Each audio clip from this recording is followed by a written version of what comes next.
다시 한번 인사드리겠습니다. 안녕하십니까. 방금 소개받은 그 쌍용개발 그 부사장으로 근무를 하고 있습니다.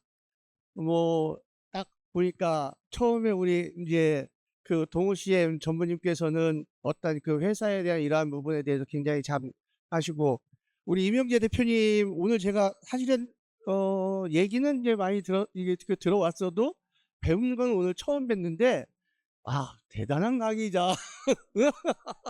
그래서 앉아서 제가 굉장히 많이 했는데, 이게 정말 참 강의구나라고 생각을 했습니다.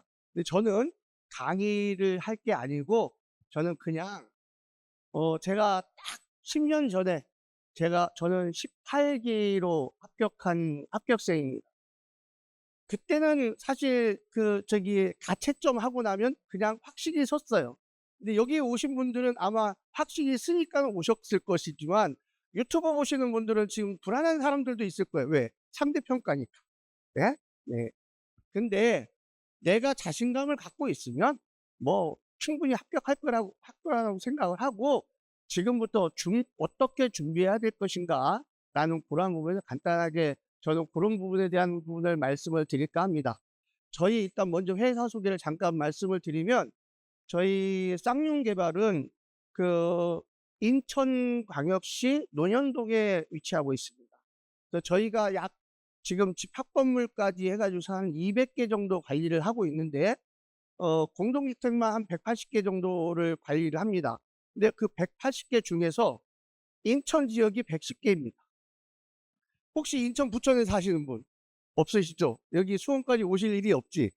아, 그런데 이제 저희들이 요즘은 또 이쪽 화성, 평택 이쪽으로도 지금 사업장이 계속 이제 그 확장되고 있고요. 저희 회사에 이력서를 제출을 하시고자 하시면 그냥 인터넷에다가 쌍용 개발 딱 치면 저희 회사 홈페이지가 딱 나옵니다. 그 홈페이지가 나오니까 그 홈페이지를 통해서 저희들한테 지원을 해주시면 돼요. 그럼 저희들이 그 홈페이지 관리하는 관리자가 그 부분을 통해서 저희들이 그 이제 지원자 하시는 분들에 대해서 이력서를 저희들이 관리를 하고 있습니다. 그렇게 하시고요. 음, 아까 이제 우리 임용재 대표님이 정말 이 강의를 하시는 부분에 대한 모든 내용들이 제가 하는 얘기하고 같은 일맥상통한 어떤 얘기일 수도 있어요. 저는 주택관리, 아까 말했죠. 주택관리사무소장이라고 저는 분명히 얘기해요. 저희는 관리소장 그러면 제가 막 뭐라고 해요. 관리소장은 빌딩 관리하는 사람이 관리소장이에요. 그 공동주택 관리하시는 분들은 관리사무소장입니다. 아까 그 부분의 정의는 우리 대표님께서 확실하게 얘기해 줬으니까 얘기는 안 할 거고, 저는 주택관리소장이라고 하면 적어도 책임감을 가져야 된다. 뭐냐? 내가 국가의 공인 자격증을 가지고 한 공동주택의 관리사무소장으로 부임을 하는 겁니다. 그러면 결론은 어떤 부분이냐면, 우리 회사는 그 분의 공인 자격증을 인정하고 저희가 채용을 해서 우리 쌍용개발의 대표이사의 대리권을 줘서 공동주택에 취업을 시키는 거예요.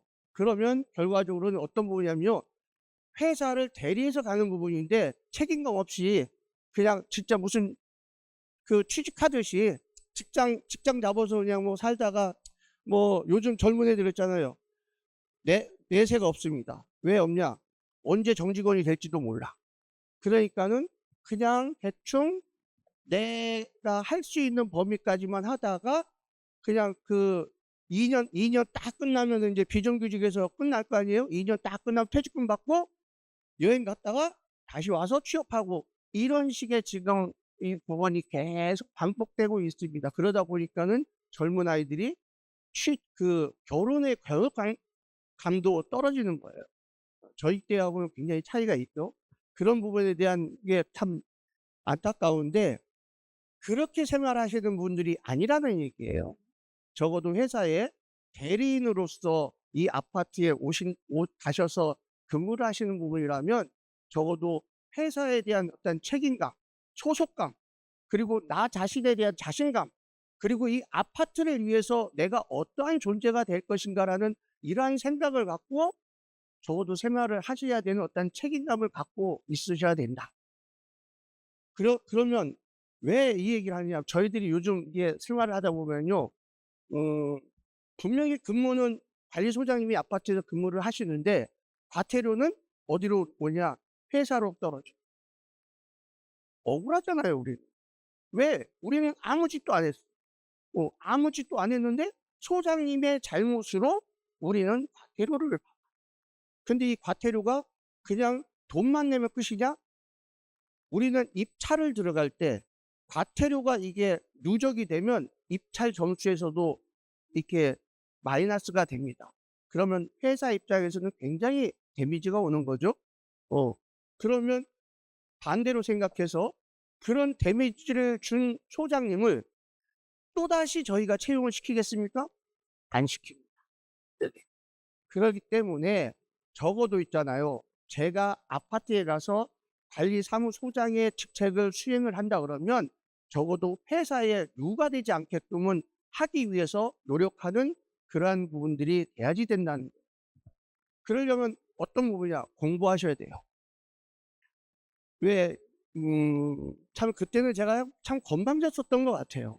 저도 인제 막 그 시험 합격해 가지고 막 공부한 어떤 그 잔머리의 지식을 갖고, 그리고 또 제가 이 업계의 생활이 금년도로 딱 20년 차입니다. 제가 2005 년도에 군 생활을 전역하고 바로 나와서 시작을 한 게 2005 년도에 이 관련 업종에서 근무를 시작을 했는데, 그러면서 공부를 하면서 저는 학원을 다닐 때요. 우리 학원 동급생들하고, 저는 야간반을 다녔거든요. 이제 왜냐면 직장을 다녔으니까. 동급생들하고 말을 안 섞었어요. 왜 말을 안 섞었는지 아십니까? 제가 말을 섞게 되면 제가 이들의 사기를 떨어뜨릴 것 같아요. 왜? 왜? 이분들은요, 공부해서 합격만 하면은 취업 다 되는 줄 알아. 어. 그렇게 자신감을 갖고 공부한단 말이야. 근데 저는 그 현실을 알잖아요. 그 현실을 얘기하는 순간 그냥 공부하고 싶어지지는 않아. 저도 공부하면서 제가 그 막 주말에 특강 들으러 갈 때 아침에 맞다. 저 자신이요. '내가 왜 이렇게 살까?' 멘탈이 터져 막. 예? 그런 부분들이 있었어요. 근데 그런 거를 참고 인제 공부를 했었는데, 어느 시청에 들어갔는데 공무원이 주택법에 대한 부분에 대해서 얘기를 하는데 저보다도 모르는, 너무 정말 기초도 모르는 얘기를 하면서 자기는 소위 주무관이라는 그 직책만 가지고 얘기를 해요. 그래서 제가 거기다 대고 딱 뭐라고 얘기하면, 주무관이 열심히 막 공부해 가지고 공무원이 되고 싶어 가지고 열심히 공부해서 공무원 딱 되고 나니까는 공부에 지쳐서 공부 안 하시는 건가요? 이랬어요. 이렇게 건방을 떨었어요, 제가. 근데 사실 왜 이 얘기를 왜 듣느냐? 그 듣게끔 만들었기 때문에 그 얘기를 듣는 거야. 그러면 여기 계시는 분들도요, 똑같은 거예요. 현장에 가서 내가 일을 하는데 소위 다른 사람들은요, 관리사무소장 하잖아요? 그러면 모든 것을 다 안다라고 생각해요. 근데 사실 나는 알고 있는 게 맞지가 않아. 왜? 공부만 했거든. 아까 공부, 지식만 넣었어. 예? 지식만 넣었어.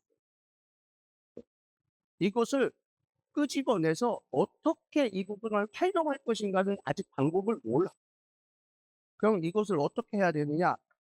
지금부터 다시 공부하셔. 아까 한국 공동주택 교육진흥원 뭐 할 때 얘기하셨죠? 많은 교육 프로그램들이 있어요. 첫째, 특히 뭐 인제 우리 여소장님들 같은 경우는 인제 격리 업무를 하셨던 분들도 있으시고 하시겠지만 대부분의 남자 소장님들 같은 경우는 격리 업무를 몰라요. 그러니까 어떤 그 소장님께서는요, 경비가 결제를 해서 올렸는데 이게 맞는지 안 맞는지도 모르고 도장 찍어. 그리고서는 그렇게 해 왔어요. 했는데 그러니까는 경리가 맨날 매월 결산을 보는데요. 결산을 보는데 차변 대변이 안 맞아. 그러니까 자기가 임의로 손실 처리해서 차변 대변을 맞춰버려. 그렇게 해서 결산을 딱 보는 거야. 근데도 소장님은 몰라. 그게 한 10개월이 지났어요. 나중에 지나가지고서 소장이 뭐냐면 어찌하오리까 그러는 거예요. 그래서 제가 웃으면서 뭐냐면 뭘 어찌하긴 뭘 어찌해. 돈 내. 돈 내고 배워. 그리고 지금 당장 이거는 어차피 다시 거꾸로 들어가서 회계 처리를 해야 되니까는 돈 내시오. 수업료. 그러면 정리해 줄게. 그러면서 제가 얘기를 했는데 그렇게 창피를 안 당하려면 적어도 공부를 빨리 해라. 지금부터 다시 시작하는 거예요. 지금까지는 아까 얘기했죠. 지식을 넣은 거고 지금부터는요. 지식을 넣는 게 아니고 내가 관리사무소장으로서 근무할 수 있는 그러한 그 노하우, 그러한 부분을 배우기 위한 어떤 그러한 부분을 습득하는 거예요. 그러니까 공부하셔야 돼요. 그리고 가장 저는 이제 또 얘기하면은 관리규약 준칙도 관리규약 아파트의 관리 규약이 있습니다. 그럼 이 규약을 만드는 어떤 본적이는 지역마다 준칙이라는 게 있어요. 준칙을 준해서 규약을 만들죠. 경기도 관리규약 준칙, 서울 관리규약 준칙, 인천 관리규약 준칙 다 뒤져. 내가 어디서 공부할지 모르잖아. 한과목을 전부 다 읽어보실 줄 알아야 돼. 근데 지역마다요 틀린 부분들이 있어요. 경기도와 인천이 규약이 틀린 부분도 있고 하나의 예를 들어 말하면 다른 데는 없는데 인천은 어떤 지역이냐면 인원의 증감, 공동주택관리기구의 인원의 증감을 할 때는 입주민의 과반수 동의를 얻어야 된다라는 게 명시되어 있어요. 근데 이것을 모르고 현장에 근데 대표님들이 저기 경비원들이 인원이 너무 많아요. 경비원들 6명에서 4명으로 줄입시다. 예? 그리고 그냥 탁 4명으로 줄였어. 그럼 어떻게 될까요? 그냥 밭에를 맞는 거야. 네. 왜? 본인이 규약을 공부를 안 했겠습니까? 모르니까.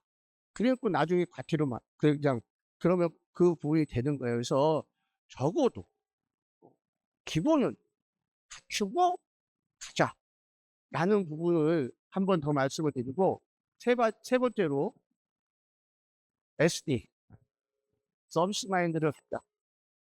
아까 우리 대표님께서 말씀을 하셨어요. 말빨. 근데 말빨도요. 제가 똑같이 얘기해요.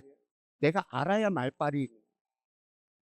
변호사들이 어떻게 그렇게 말빨이 있는 줄 아십니까? 자기 머릿속에 변론이라는 게를 할 수 있는 법 지식이 있기 때문에 그 지식을 끄집어내서 변론에 맞춰서 말빨로 판사 앞에 얘기를 해서 자기가 끌고 얻고자 하는 결론을 만드는 거거든요.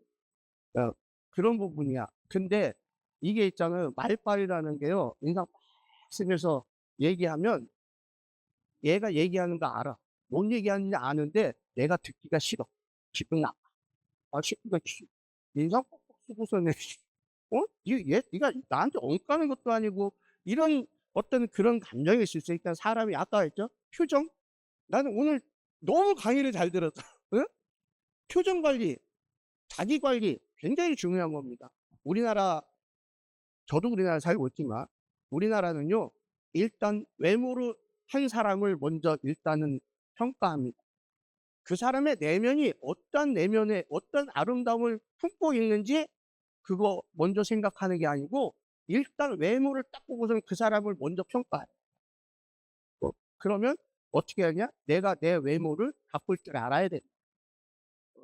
관리소장님이 맨날 작업복 입고서 맨날 출퇴근해. 그럼 기사지 그게. 관리사무소장님이 아니잖아요. 기사지. 적어도 내가 출근과 퇴근 이런 부분에 대해서는 나의 어떤 위치를 가질 수 있는 어떤 내 외모를 갖추고 그리고 아까 말씀하셨죠. 작업해야 될 어떤 부분일 때는 작업 복장으로 해야 돼. 넥타이 입고 이 양복 입고 작업장 가서는 있잖아요. 그러면은 그거 보고 뭐라고 하시냐 아십니까? 저것이 또 쇼맨십 하네. 네? 그렇게 그 얘기 들을 수밖에 없잖아요. 작업할 때는 작업복을 입고서는 같이 움직여 줄 수 있는 어떤 이런 부분이어야 되고, 예? 그리고 저녁 때 퇴근하기 전에는 적어도 한번 딱 깔끔하게 입고 심차를 한번 쫙 단지를 돌면서 입주민들을 볼 때마다 "아유 안녕하십니까." 처음 본 것 같으면 "아이고 입주민 제가 처음 오는 것 같은데 저 요번에 새로 부임한 소장입니다." 이러면서 인사하고 가면 '아 우리 소장님 요 새로 왔나 봐.' 왜 아파트에 사시는 분들 관심이 없는데 인사하면 관심을 줘. 예. 그러면서 "야 요번에 우리 소장님 참 친절한 사람이 왔어." 뭐 이런 말 한마디가 왜 그런 거 있죠. 내가 설령 쪼끔 잘못해서도 미운 사람은요 진짜 이만큼 미워져. 근데 이뻐하면요 요만큼 이만큼을 잘못을 했어도요 요만큼의 그 부분으로 퇴색돼요. 네. 그런 부분하고 똑같은 거예요. 그래서 똑같은 말을 하고 똑같은 행동을 하고 똑같이 사람을 대한다 하더라도 그 내 머릿속에 내 생각 속에 서비스 마인드가 있다고 한다 그러면 있는 거와 없는 거의 차이는 굉장히 많다. 예. 그리고 때로는요 사람을 만나서 인제는 정말 여기 계신 분들은요 솔직히 좋은 직업 아닙니다. 왜? 왠지 아세요? 사람이 사람하고 상대하는 직업만큼 좋은 직업이 아니에요. 가장 내가 상처받을 수 있는 직업도 될 수 있고 뭐 물론 보람이 있겠죠. 보람이 있겠지만 굉장히 상처도 많이 받을 수 있는 직업의 하나가 아까 대표님 말씀하신 것처럼 정신적 예 정신적 피로감이 굉장히 쌓일 수 있는 직업이 우리 주택관리 사무소장님들이에요. 왜? 사람을 만나는 거고 천차만별의 한 아파트에 500 명이 살면 그 500 명이 다 같은 생각을 하겠습니까? 500 명이 다 각자의 자기 생각을 하고 다 자기 똑똑한 맛에 살아. 응. 나 잘난 맛에 살아. 특히 연세 드신 분들은요 본인들의 고집에 있어요. 근데 소장님이 그 저기 "대표님 그거는요 이건 이러고" 야 인생을 살았어도 내가 너보다는 더 많이 살고 내가 알아도 더 많이 아는데 네가 날 가리키려고 들어? 이렇게 나오면 답이 없어. 그러니까 이런 부분에서 굉장히 많은 그런 부분이 있어요. 그래서 저는 어떤 부분이냐면 그냥 내 마음 자세를 바로 그러니까 달리 갖자라는 게 뭐냐면 '그래 내가 쪼금만 움직이고 내가 쪼금 힘들고 내가 쪼금만 이들을 위해서 노력을 한다면 내 부모, 내 형제, 내 동생이 이 아파트에서 편하고 윤택하게 살 수 있지.'라는 생각을 갖고 일하시면 쪼금은 나를 좀 보듬어 줄 수 있는 그런 부분이 있을 거예요. 근데 이것만이 아니고 이것을 그냥 취직 그냥 직업으로만 생각을 하면 정말 힘든 직업 중에 하나가 이 직업이에요. 그래서 직업이라는 걸 생각하지 마시고 정말 적어도 내가 근무하는 이 아파트에 정말 필요로 하고 내가 이 주민들을 위해서 내가 봉사하고 이 주민들을 위해서 내가 어떠한 행위를 통해서 이 주민들이 쪼금만이라도 편하게 사실 수 있는 부분이라 그러면 거기에 보람과 행복을 갖고 사셨으면 하는 생각을 갖고 끝으로 인사 말씀을 드리겠습니다.